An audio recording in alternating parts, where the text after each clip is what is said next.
Hi friends, பாருங்கள் சுட சுட சாதம். அப்புறம் இன்றைக்கி நம்ம வீட்டில் என்ன சமையல்னு பார்க்கலாம். பாருங்கள், இதில் வந்து கத்திரிக்காய், முருங்கைக்காய், கேரட்டு, பீன்ஸு எல்லாம் போட்டு சாம்பார் சரிங்களா. அப்புறம் பாருங்கள், அப்புறம் தைப்பூசனாலே வந்து பூசணிக்காய் செய்யணும், விரதங்கிற மாதிரி. பாருங்கள், பூசணிக்காய் சரிங்களா. பூசணிக்காய் பொரியல் அப்படியே இருக்கட்டுங்க. அப்புறம் பாருங்க, சவ் பொரியல் பாருங்க, சவ் பொரியல். அப்புறம் ஒரு அப்பளம்.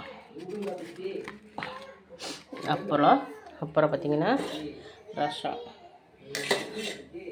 பருப்பு ரசம் பாருங்கள், பருப்பு ரசம். அப்புறம் தயிர் பாக்கெட்டு.